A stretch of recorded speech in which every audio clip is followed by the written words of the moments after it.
Good morning.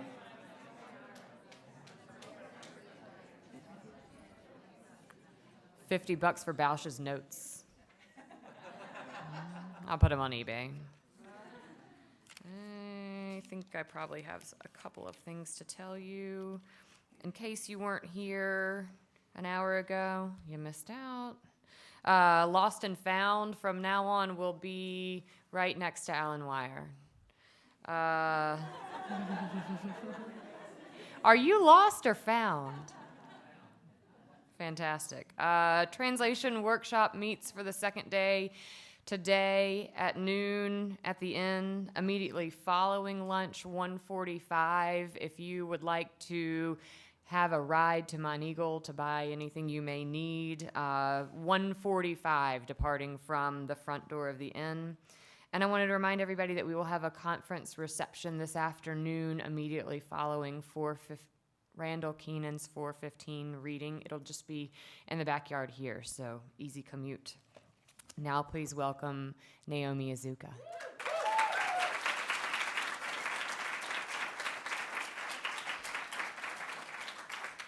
Oh, there's already water here. Okay, well, I have my own water. Thank you very much. Richard Bausch is a very, very hard act to follow. So for those of you who saw his reading, my reading will be ironically less dramatic, even though I'm a playwright. And for those of you who didn't see his reading, when you see him next in the dining hall, do ask him to recite the story that he recited by heart. It's a wonderful ghost story. It was terrific. Before I begin, I have some people I'd like to thank. First, I'd like to thank Wyatt for inviting me to be here, to be part of this year's conference, and also Barbara for being so gracious and kind to me and my son Luke. She gave him not one but 2 ice cream sandwiches on his first night here. I want to thank Megan, who actually printed out this talk at the last minute, so thank you, Megan, wherever you are, and Adam and all the Sewanee staff for creating such a warm, inspiring place for writers to gather and share their work and converse and come together. This is an amazing community. I've been to a lot of these sorts of communities, and I think this is actually a pretty unparalleled place, so thank you for making that happen. My son Luke is also very thankful. He's outside because he's tired right now, but he is very thankful. You've probably seen him running around with a tribe of other children. So I want to also thank Lisa and Sarah for inviting him into the fold. He's having the time of his life. He swam at a waterfall yesterday. He saw a copperhead snake the day before that. that actually was killed in front of him. It was very exciting. There have been just many adventures, and we're still in the first week. It's great. It's great. I also want to thank my colleague Ken Weitzman, who's teaching the playwriting workshop with me. He's a wonderful playwright, and he's a delight to teach with. And I want to thank this very talented cohort of playwrights who've descended on this mountaintop in Tennessee. They're very, very talented, and they're very generous people. And the first workshop that we had the day before yesterday was just exhilarating. So I'm looking forward to the workshop later today. Finally, I want to thank Dan O'Brien for introducing me to this wonderful community. Dan is such a good writer. For those of you who don't know his writing, you should. His most recent play is called Scarsdale, and it's pretty fantastic. I don't know if you read any of it here, but great. And he's not just a good writer, he's a really good soul. So I know he wishes he could be here, and even though he can't be here this year, he's very much here in spirit, and I know he'll be back. Okay, so I want to talk today about what makes a play, as opposed to a novel or a poem, as opposed to a movie or an op-ed piece in the New York Times. What is it about the form of theater and the theatrical event that is singular? I don't know if this is in the right place. What is it about actors performing on stage in front of a live audience that is like no other experience in the world? Maybe another way of saying this is, what can plays do that's different from poetry and fiction? How can playwrights write plays that are not only beautiful pieces of literature on the page, but also vivid, evocative blueprints for a theatrical event? for that is what we are in the business of doing as playwrights. We write blueprints for actors to embody and perform. As playwrights, we traffic in the possibilities and also the limitations of space and time. Time and space are the raw material that we work with as much as language. As playwrights, we know that the play on the page is not an end in and of itself. In fact, the play on the page is just a fragment of something larger, more unwieldy and complex, and ultimately ineffable. The story is important. The dialogue and stage directions are very important, but it is only when you combine language with actors, lights, costumes, a set, that a play is truly complete. And it's only when all the stars align in space and time, when everything works in serendipitous synchronicity, that your play can be fully realized. I should confess to you right now that I came to theater and playwriting rather late. I know many playwrights who developed a love of theater when they were very young, and so all the questions that I have about what makes a play and what makes a theater event so mysterious and unique were, I think, answered for them at a very young age. They take, I think, quite a bit for granted that for me is still something I'm wrestling with. My colleague, the playwright Sarah Rule, fell in love with theater when she was a little girl, watching her mother perform in plays at a local community theater in a suburb of Chicago, Illinois. I have other playwright friends who can trace their desire to be playwrights back to skits they put up in their backyard when they were children. For them, theater began with directing their younger brothers and sisters on cardboard sets with curtains made from sheets and costumes borrowed from their mother's closet. That was not my experience. I did not read many plays growing up. My knowledge of playwriting extended little beyond what I read in school: Sophocles, Aeschylus, Euripides, Shakespeare, Chekhov, and Molière. I read the classics of the Western canon and not much else. That was pretty much it. I read plays as literature. I did not have any sense of them as living, breathing performances. And I knew absolutely nothing about contemporary American plays growing up. My family simply did not go to the theater. My dad watched a lot of football. My mother, I grew up in a suburb of Washington, D.C., and my father was and still is, even though he no longer lives in D.C., an avid Washington Redskins fan when the Washington Redskins were actually a rather good team. I know many of you have no conception of this, but there was a time when the Washington Redskins were an extraordinary team. That was sort of the 1970s, but it's a long time ago. My mother watched a lot of the evening news. My mother still watches a lot of the evening news, although now she can watch the evening news all day. And she's retired, so she can actually do that. My mother would occasionally take me to the Kennedy Center to see the ballet or the symphony in a dutiful expose your child to culture kind of way, but I don't remember ever seeing a play except for maybe a creaky old performance of Arsenic and Old Lace at my high school. I had no conception that one could even be a playwright. If you had asked me then, I would have said being a playwright was akin to being a cobbler, a glass blower, or a candlestick maker. In my mind, playwriting was a quaint, antiquated profession, and theater was a quaint, antiquated art form. Now, that all changed thanks in part to a play called True West, written by the playwright Sam Shepard. Most of you know Sam Shepard. You probably know his play Buried Child, which won the Pulitzer Prize in 1978. He also played Chuck Yeager. He's an actor in the movie The Right Stuff. So he's been quite prolific as a playwright and very present, and less so now in film. True West, for those of you who may not know the play, is the story of two brothers locked in a primordial struggle over just about everything. You name it: power, money, what it means to be a good son, what it means to be a success. One brother, Austin, is an aspiring writer who lived his entire life playing by the rules. He tries to be a good son. He's responsible and serious by nature. He's on a path to becoming a success in his chosen profession, which is screenwriting. The other brother, Lee, has spent a lifetime rebelling against those very same rules. He's a renegade and an outlaw. He's also a classic narcissist, bright, charismatic, and wantonly destructive. There's a hunger that fuels Lee, a sense of outrage that he's somehow been cheated out of his rightful share of an American dream, and he's very, very angry about it. These brothers are familiar archetypes. Their conflict is mythic. The story is ancient. In many ways, it's the story of Cain and Abel, retold in the California desert at the end of the 20th century. It's a remarkable play, and at the time, True West was like nothing I had ever come across. The production I saw, so I should tell you that I actually saw the play before I read the play, and I think I think that's important and actually where this talk is headed. The production I saw was in San Diego by a small theater company called Sledgehammer Theater, which you've probably never heard of, although they did fantastic work in their day.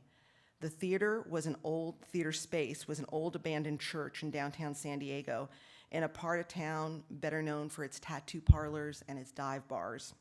And you need to remember that San Diego is a Navy town. It's now much more gentrified, but when I was there in the sort of very late 80s, early 90s, it was still very much a Navy town, and the downtown area was dive bars and tattoo parlors.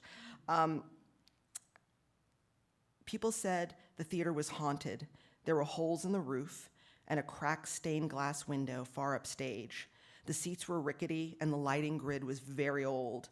As run down as the building may have been, it was the home to some pretty great theater. Like many small theater companies, Sledgehammer eventually fell apart after a few years. They lost the lease on their space. Many of the founding members moved on to more lucrative careers in New York and Los Angeles. One of the founding members you actually may know was the scenic designer Robert Brill, who went on to design the sets for Cabaret and Jesus Christ Superstar on Broadway, as well as the Broadway revival of Streetcar Named Desire with Natasha Richardson.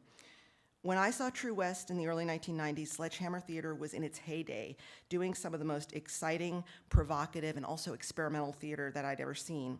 It was at Sledgehammer that I was first introduced to playwrights like Mac Wellman and Eric N., pioneers of American experimental theater. And if you don't know their plays, you should. They're rather amazing playwrights, and just sui generis, both of them. Their plays completely upended everything I knew or thought I knew about theater. I remember one of Mac Wellman's plays I saw at the time was titled Terminal Hip, A Spectral History of America Through the Medium of Bad Language.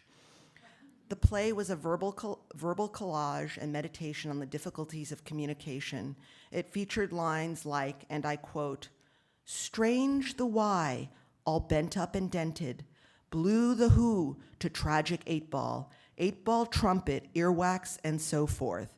Xerox the C at Del Mar, lose radicals their job and pandas their pants." Okay, so you get the idea. It was language untethered from any semblance of conventional usage. It was playfully and defiantly non-naturalistic. I would say Mac Wellman's plays were most reminiscent of writers like Gertrude Stein, but suffused with anxieties and preoccupations of a late 20th century American sensibility. I was a rather, and still am, a logical, sheltered, well, at that time, 20-something, now older, person at the time, and I found these plays very strange and disorienting. Very strange and disorienting. I remember I saw a series of short plays at Sledgehammer based on the lives of the saints, called the Saint Plays by the playwright Eric N. They too were very, very strange. I remember the character of St. Joan racing across the stage on roller skates, and the character of St. Barbara scrambling above the audience on the catwalk, and there was a storm, kind of a lightning storm. I seem to remember that there was someone walking across the stage playing the accordion at one point, and another character with an electric guitar screeching feedback. I also remember a naked man with reindeer antlers appearing out of the blue. Like I said, it was all very strange, but strange in a good way, strange in a way that made me curious to know more. I might not have understood everything that was happening, and I did not understand everything that was happening, but I was pulled into the surreal exuberance of it. I saw a lot of plays at Sledgehammer Theater, but of all the plays that I saw there, it was their production of True West that sticks with me the most.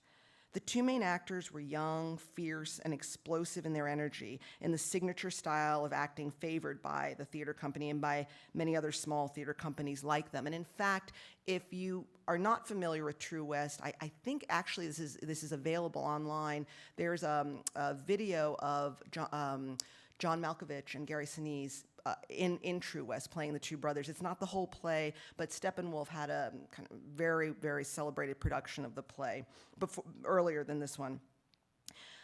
The production was vivid and unnerving and unlike anything I'd ever seen before. I remember I walked out of the theater and I didn't know what had hit me. I had been through something. I had had an experience filled with a series of sensations and emotions I couldn't put into words. My mind was racing. Something I couldn't yet name had clicked for me. I was quite honestly transformed in ways that it has taken me years to figure out, and I think I'm still trying to figure out. In hindsight, I think what that production of True West gave me was a tantalizing taste of what theater and playwriting could be. It was such a muscular, raw experience. It was intimate and dangerous and filled with mysteries that resonated long after the lights went down. True West is now over 30 years old. It's actually close to 40 years old. I have seen and read many other plays since then that are flashier and shinier, more innovative, more sophisticated, more artfully constructed, more linguistically daring. But on some very deep and visceral level, nothing quite compares to that first experience I had of seeing True West. Why is that? That's the question I've been asking myself on and off for decades. I think I've arrived at some answers, or at least some educated guesses, and those answers have coalesced into something approximating a theory about playwriting and theater, which I will share with you now. So if I were to give this lecture a title, it would be something along the lines of Everything You Ever Needed to Know About Playwriting You Can Learn from Sam Shepard's True West. I'm just going to lay that down on the table. With that in mind, I want to share with you some things I know about what makes a play, and what makes an experience in the theater when all the stars align and everything is working just right, like nothing else in the world. Number one, the best theater, and what theater does best, is fleshy and human. It's sweaty and physical and sometimes bloody. Okay, so what do I mean by that? One of the most striking memories I had of the production of True West I saw back then was the sheer amount of sweat on stage. The actors were perspiring profusely. Sweat was flying. I think I was hit by sweat. There was so much sweat. And this happened in large part because the actors were in constant motion. They were pacing, they were stalking each other and shoving each other, they were fidgeting, they were making toast, they were pounding at a manual typewriter and eventually attacking that same typewriter with a golf club. They were wrestling with each other, they were ripping phones from walls, and at one point they were strangling one another. They were in constant motion. And what this meant was that they were sweating a lot. Sometimes playwrights forget the importance of sweat and blood and other bodily fluids on stage. Some plays consist of characters talking in living rooms and motel rooms, around kitchen tables and on front porches about ideas. Now, ideas are good. They're great and interesting, but theater is ultimately less about ideas and more about the body. When we watch a play, we are watching actors in real time embody the human experience. And the human experience is filled with sweat and blood. Shakespeare knew this. Think about Hamlet's final duel with Laertes, or the blinding of Gloucester and King Lear. Centuries later, the great American playwrights understood this as well. Think about Stanley's confrontation with Blanche in Streetcar Named Desire. Think about Mary Tyrone's onstage descent into her morphine addiction. When we watch these plays, we are confronted by the body in all its seductiveness and violence and vulnerability. The best plays are the ones where we are reminded of the physical experience of being human. The body, weak and fragile as it may be, is the center of the story. That's number one. Number two, every good play has a secret. If a play is an engine, secrets are the jet fuel. Without a good secret at its core, a play has a certain flatness. And by secret, I don't mean a whodunit kind of secret. A secret is, on the most elemental level, something a character doesn't say.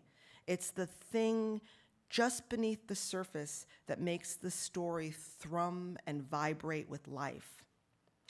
Sometimes in plays, the secret is integral to the plot. But more often, and perhaps more interestingly, secrets are what give characters life and dimension. In Oedipus, the secret is the true identity of the king's parents. In Streetcar Named Desire, the secret is Blanche's marriage and her life before coming to live in New Orleans. In Thornton Wilder's Our Town, which is probably one of my favorite plays ever, and one that I read not once a year, but several times a year, the secret is what it feels like to be dead and how the dead see the living. In Carol Churchill's play Far Away, and Carol Churchill, for those of you who don't know, is a great living British playwright, I think one of the greats, frankly. The secret in her play is the true purpose of the beautiful, elaborate hats that the characters are constructing in the first half of the play. And I won't give it away. It's a very slender volume. You can order it on Amazon, Far Away by Carol Churchill, and then you can find out what the hats were made for. It will disturb you. In True West, the secret concerns what happened to their dad, and in a larger sense, the origin story of these two brothers. Who fathered these two embattled brothers? What legacy of loss and rage and grief have these two brothers inherited? We learn the secret, or at least part of the secret, midway through the play, when Austen tells us about his father losing his teeth. First his real teeth, and then eventually a set of fake teeth, which he loses in Juarez, Mexico. So what follows, and I retyped it, what follows is the character of Austen telling a story about their dad. This is from the end of scene 7 in True West. It is actually not, strictly speaking, a monologue. Lee, his brother, there's sort of these moments of interruption, but I will read it for the sake of kind of hearing the coherence of the story, and because I can't twin myself right here and now. I'm going to read Austen's monologue, and this is Austen's monologue about how his father lost his teeth. Yeah, he lost his real teeth one at a time. Woke up every morning with another tooth lying on the mattress. Finally, he decides he's got to get them all pulled out, but he doesn't have any money. Middle of Arizona with no money and no insurance, and every morning another tooth is lying on the mattress. So what does he do? He begs the government, GI Bill or some damn thing, some pension plan he remembers in the back of his head, and they send him out the money. They send him the money, but it's not enough money. They send him the money. It costs a lot to have all your teeth yanked. They charge by the individual tooth, you know. I mean, one tooth isn't equal to another tooth. Some are more expensive, like the big ones in the back. So he locates a Mexican dentist in Juarez who'll do the whole thing for a song. And he takes off hitchhiking to the border. So how long do you think it takes him to get to the border, a man his age? 8 days it takes him. 8 days in the rain and the sun, and every day he's dropping teeth on the blacktop, and nobody will pick him up because his mouth's full of blood. So finally he stumbles into the dentist. Dentist takes all his money and all his teeth, and there he is in Mexico with his gums sewed up and his pockets empty. Then I go out to see him, see? I go out there and I take him out for a nice Chinese dinner, but he doesn't eat. All he wants to do is drink martinis out of plastic cups. And he takes his teeth out and lays them on the table because he can't stand the feel of them.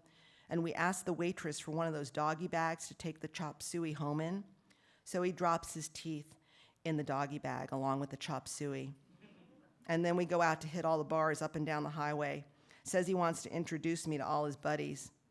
And in one of those bars up and down the highway, he left that doggy bag with his teeth laying in the chop suey. We went back, but we never did find it. Now that's a true story, true to life. So, you know what? I'm not an actor, so and I'm also not male, but that is the monologue, that is the story. What I remember most when I saw the play, even more than the words of the story, was this feeling the story engendered in me as an audience member. I was being told a secret.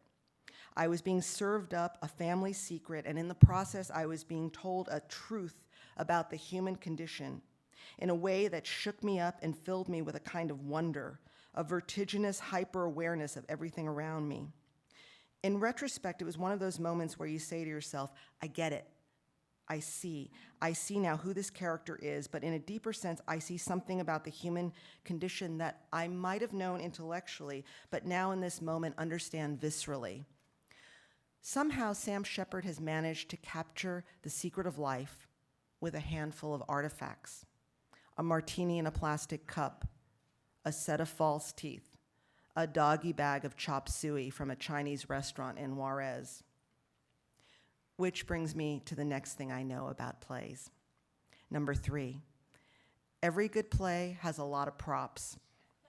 That's true. Props are so important. In True West, the props are abundant. There is a typewriter, there are golf clubs, there are whiskey bottles and beer cans and toasters, lots and lots of toasters. And that's just for starters. A stage direction towards the end of the play reads as follows: midday, no sound, blazing heat, the stage is ravaged. Bottles, toasters, smashed typewriter, ripped out telephone, etc. All the debris from previous scene is now starkly visible in intense yellow light. The effect should be like a desert junkyard at high noon. The right props, when placed on stage, become totemic objects filled with power. They bring with them a lifetime of associations. They evoke whole worlds. In True West, one prop that figures prominently is a toaster. Halfway through the play, the character of Austin steals every toaster in all the houses of the neighborhood. The set becomes filled with countless shiny chrome toasters covering every surface. There are toasters everywhere. And Austin, in fact, makes toast. In the production I saw, he made a lot of toast. There was a whole lotsy of toast making, with that iconic sound of the toasting punctuating the dialogue for the better part of the scene. It's an odd yet powerful stage image. There's something about a toaster that conjures up optimism and the possibilities of a new day. Maybe because I'm a morning person, I don't know. I think for many of us, though. By stealing all the toasters he can lay his hands on, it's almost as if Austin is somehow trying to lay claim to all that optimism and hope, all those bright, sunny tomorrows. It's not just the prop itself that's so important, it's how the prop is used and presented to us. Least interesting is when the prop is used as it's intended to be used. In fact, one of the writing prompts that I give my students is to include an object or prop in a scene and use it in a way that it was not intended to be used. In other words, a shoe becomes a soup bowl, a spoon becomes a mirror, a teacup becomes a hat. Shepard engages in this particular magic trick repeatedly in True West. In his play, a kitchen becomes a putting green, a telephone becomes a deadly weapon. The best plays make us see the world in which we live through new eyes. And one of the most effective ways they do that is by taking an everyday object, reframing it, and making that object strange and foreign in our eyes. As the scholar Bill Brown writes in A Sense of Things, we begin to confront the thingness of objects when they stop working for us, when the drill breaks, when the car stalls, when the window gets filthy, when their flow within the circuits of production and distribution, consumption and exhibition has been arrested, however momentarily. In True West, as in all the best plays, we experience the thingness of things. Things break down, things don't work the way they're meant to work. The familiar is rendered strange. And by experiencing the thingness of things, we are able to see the world anew. Number 4, in every good play, language is important, but it's not the only thing, and it may not even be the most important thing. When I think back on what I remember from that production of True West, the language spoken is only one part of what made that performance so vital. Austin's story about his dad losing his teeth, or the other brother Lee's story, feverish, improvised cowboy story, represent virtuosic moments of storytelling. To see a good actor take on that kind of language is one of the great pleasures of going to the theater. I was just in Ashland, Oregon, not that long ago at the Oregon Shakespeare Festival, where I had the opportunity to hear actors read through Shakespeare's Richard II. Even in the rehearsal room with its fluorescent lights and the linoleum floor, just sitting around a table, hearing that gorgeous language was thrilling. It was a meal unto itself.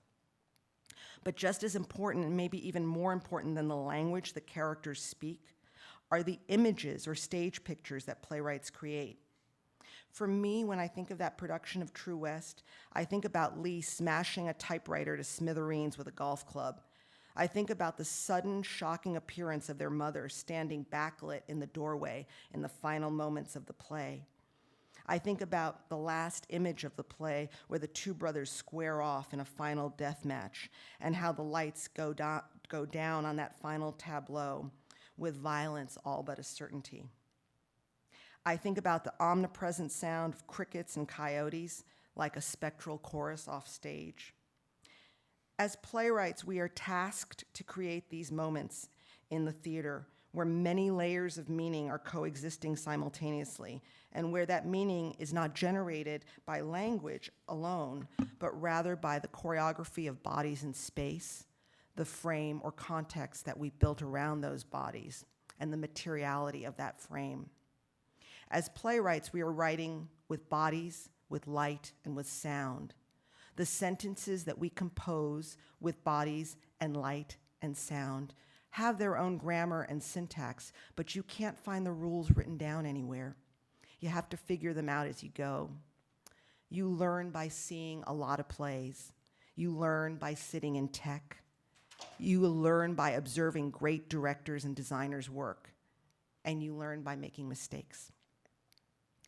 Number 5, the best theater and what theater does best is ultimately unparaphrasable.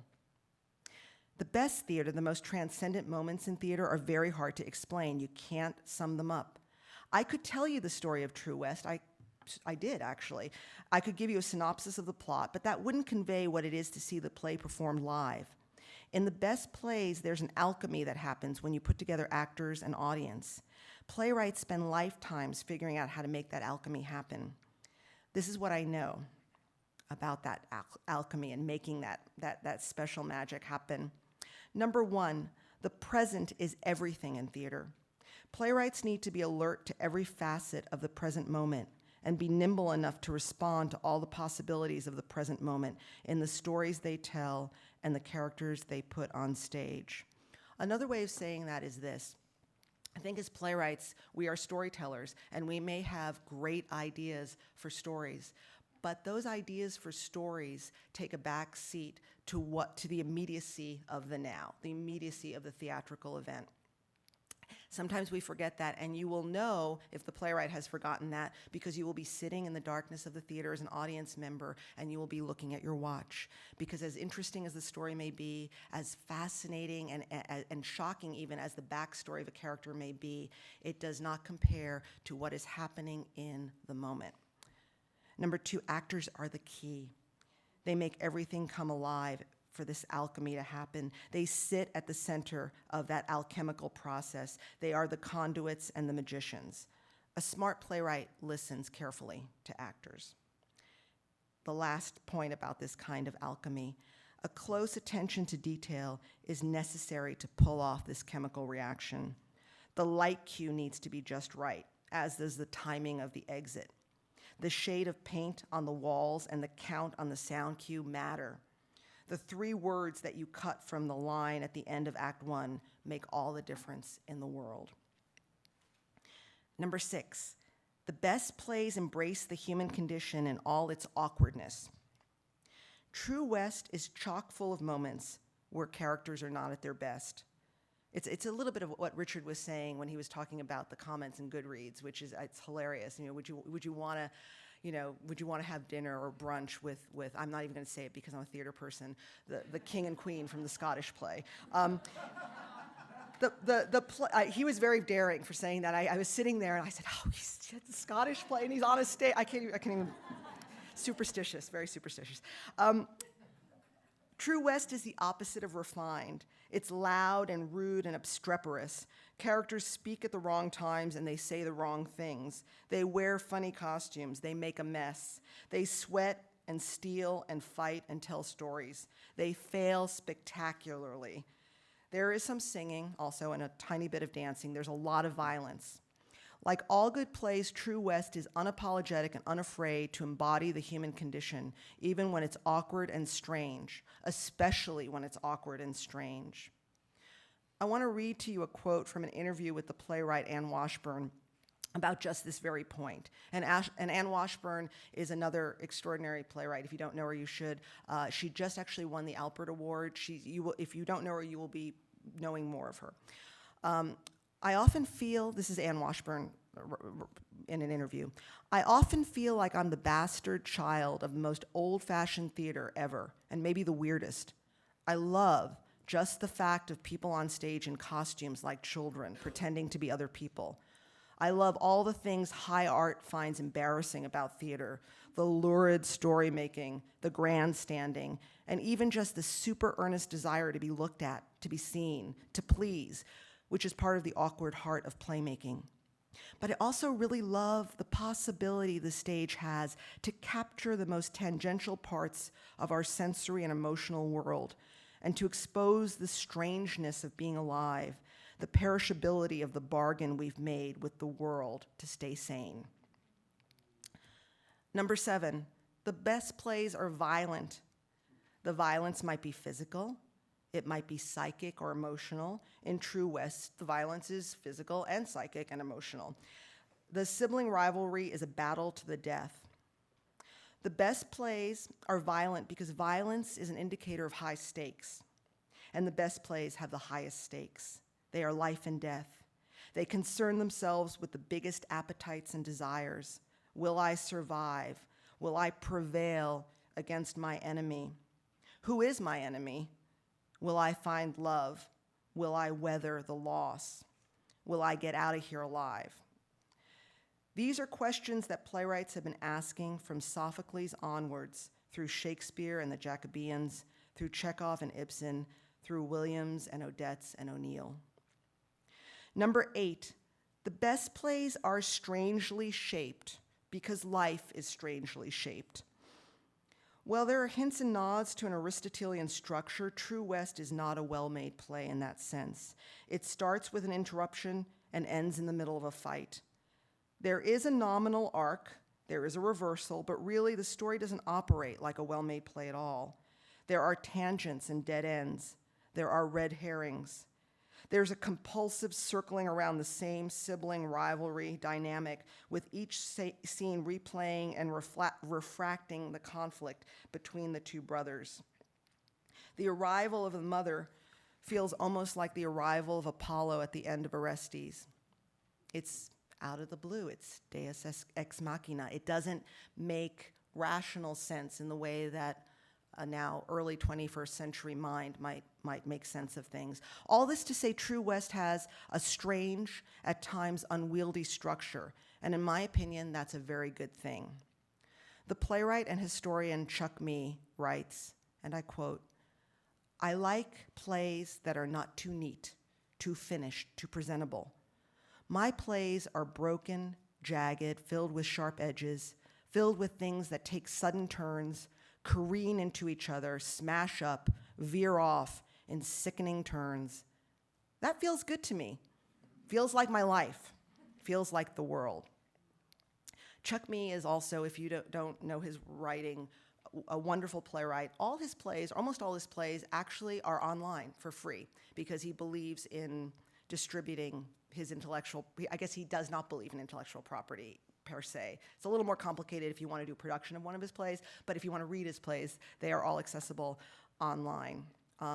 He's also a dear friend. I've known him for a very, very long time, and he will speak about this quite candidly. He had polio when he was a boy and walks with crutches, and I think and he has actually a wonderful memoir. He was older than a boy. He was older, and he played football. He grew up in the Midwest, and then he was felled by this disease before there was a vaccine. So when he says, that his life is jagged and broken, he actually means that quite literally.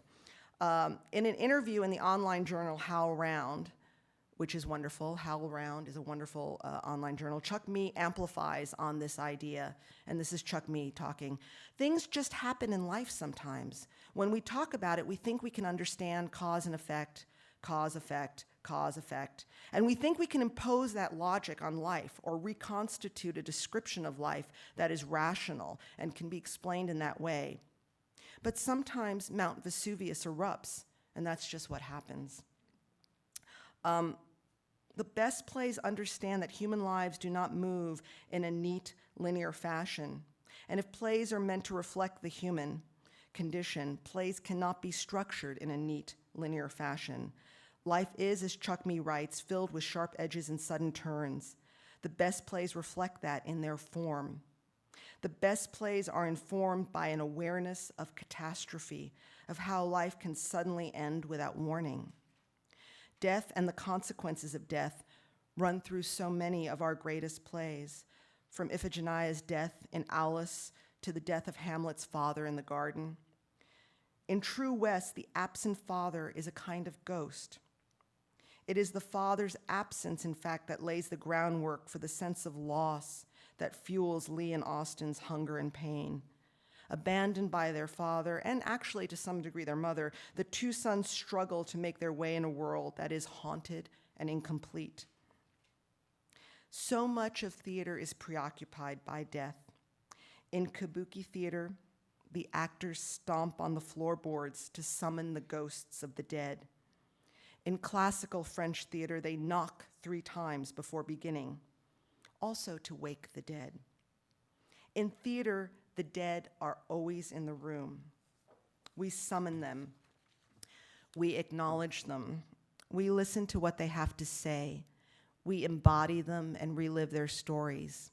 We feed them with our stories.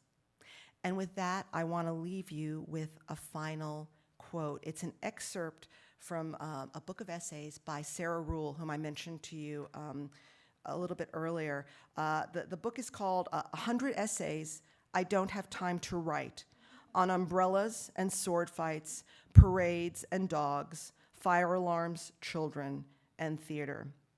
I should tell you that Sarah is a colleague. She's a friend. She started writing this play. This book, and she adopted a form that is these very short essays, and she did so because she has children, with which quite a number of us can empathize with. When you're a writer and you have young children, they interrupt. Their needs are very present and foregrounded, even when you are in the middle of a very important thought.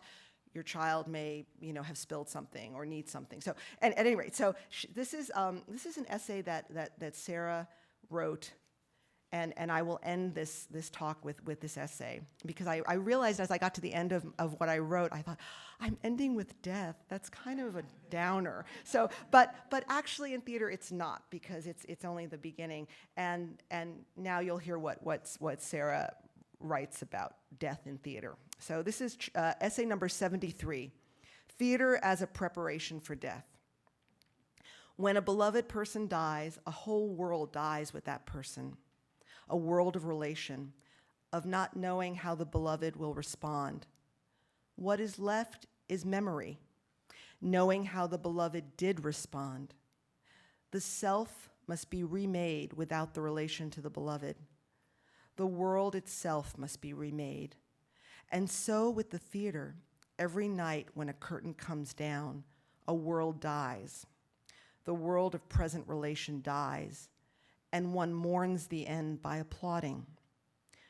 Perhaps that is why no theater makers thought theater was the proper place for ghosts.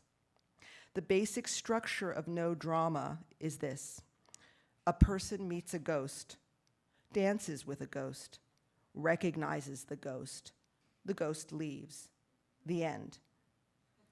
It is difficult for Westerners to see this as deep structure, but from a Buddhist perspective, it is the structure.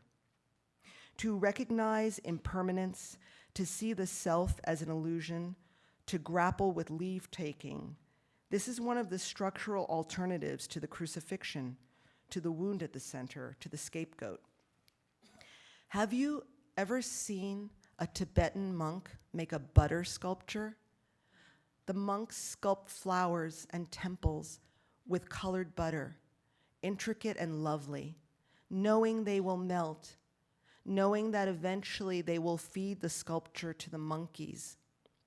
I think of this on the eve of striking a set, which we do with very little ceremony. We do not have a parade and take the set and float it into the sea, as a Tibetan monk would take a sand mandala to the sea to watch it disappear and reflect on impermanence. Many Western traditions pin the arts against mortality. We try to make something that will abide, something made of stone, not butter. And yet, theater has at the core of its practice the repetition of transience. We take something intricate and lovely, and we feed it not to the monkeys, but to each other. Thank you.